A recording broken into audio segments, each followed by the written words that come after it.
toute l'Europe, on commémore le 70e anniversaire de la libération des camps de concentration demain.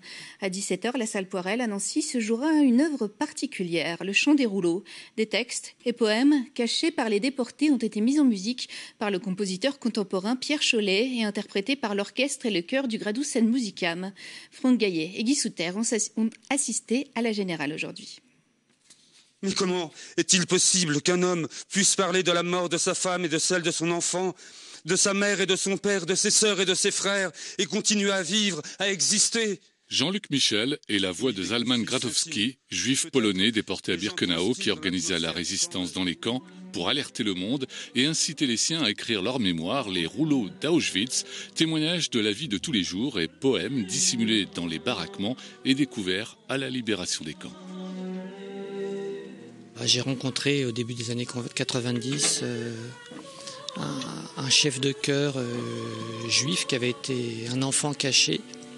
Donc ses parents étaient déportés et il avait le projet depuis longtemps de faire écrire de la musique à quelqu'un sur les textes de Gradowski qui à l'époque circulaient un peu sous le manteau. Pierre Chollet a consacré 4 ans de sa vie à composer le chant des rouleaux, une œuvre qui alterne les textes de Gradowski récités et des poèmes de déportés, chantés et mis en musique.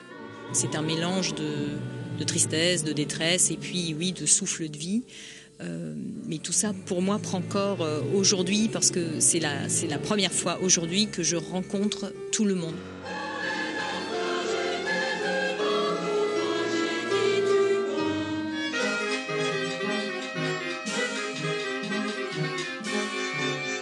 Il y a des influences diverses. Il est vrai que tout ce qui concerne cette période de l'histoire, c'est quand même un grand mélange. Comme disait Charlotte Delbo, Auschwitz était la plus grande gare du monde. Toutes les populations se croisaient, donc tous les styles musicaux aussi.